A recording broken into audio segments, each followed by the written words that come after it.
आप सबका खैर मकदम है कश्मीर लाइव के लाइव अपडेट्स में। रहबर तालीम टीचर्स कश्मीर में कुछ सालों से काफ़ी डिबेट में रहा, एक न्यूज़ का मुद्दा रहा है। तो उनके लिए सुप्रीम कोर्ट की तरफ से एक बहुत बड़ी रिलैक्सेशन आई है। जो जब 2018 में रहबर तालीम स्कीम बंद हुई, उस वक्त जो कैंडिडेट्स एम्पैनल हुए थे, मतलब जो सिलेक्ट हुए थे और स्कीम बंद होने की वजह से अपॉइंट नहीं हो पाए, उनको अब अपॉइंट किया जाएगा।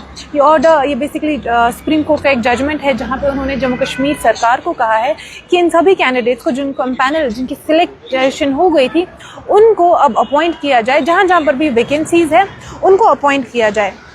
बेसिकली रहबर तालीम ये एक स्कीम है जो साल 2000 में शुरू हुई थी। ऐसे इलाकों में जो रिमोट एरियाज़ है, जहाँ पे एजुकेशन का एक्सेस नहीं है, उन इलाकों के लिए पर्टिकुलरली ये स्टार्ट हुई थी, उन एरियाज़ के लिए।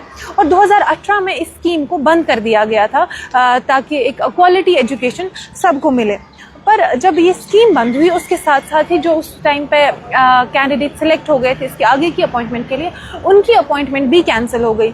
उस वक्त जो लेटेस्ट बैच था उसमें तकरीबन 1500 कैंडिडेट्स ऐसे थे जिनका अपॉइंटमेंट लेटर आ गया था, उनको अपॉइंट किया गया।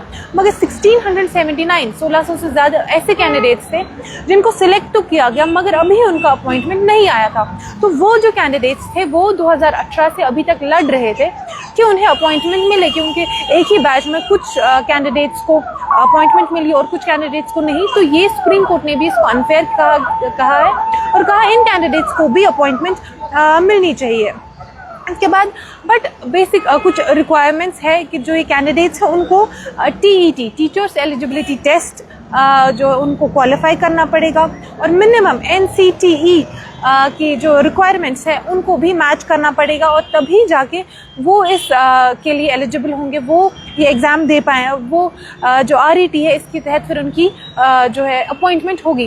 बट इसका मतलब सुप्रीम कोर्ट ने क्लियरली कहा है, इसका मतलब ये बिल्कुल नहीं है कि इस स्कीम को रिवाइव किया जाएगा। स्कीम क्लोज हो चुकी है और इस स्कीम के साथ कोई पॉइंट नहीं है, इसको रिवाइव नहीं किया जाएगा। बस वो कैंडिडेट्स जिनकी सिलेक्शन हो गई थी और अपॉइंटमेंट नहीं, खाली उन्हें अपॉइंट किया जाएगा। और इसके बाद जो ये इसके लिए सुप्रीम कोर्ट ने एक डेडलाइन भी रखी है। इसके लिए 8 हफ्तों का डेडलाइन रखा है कि जो जेके गवर्नमेंट है वो जहाँ जहाँ पे भी वैकेंसीज हैं, इन कैंडिडेट्स को 8 हफ्तों में रिक्रूट किया जाए, इनको रिक्रूट किया जाएगा। बस जो रिक्वायरमेंट है क्वालिफिकेशन की, वो क्वालिफिकेशन कैंडिडेट्स को फुलफिल करनी है। और उसके लिए सुप्रीम कोर्ट ने बताया कि हर साल TET का एग्ज़ाम हो। 3 साल का टाइम है। अगर किसी ने क्वालिफाई नहीं किया है एग्ज़ाम या कोई क्वालिफिकेशन नहीं है तो 3 साल का टाइम है, वो क्वालिफिकेशन वो एग्ज़ाम दे सकते हैं और उस क्वालिफिकेशन को हासिल कर सकते हैं। 3 साल का टाइम है और टोटल 3 अटेम्प्ट्स वो कर सकते हैं ताकि वो इसके लिए एलिजिबल हो और उनका अपॉइंटमेंट हो। अभी के लिए इतना ही। आप देखते रहे कश्मीर लाइव।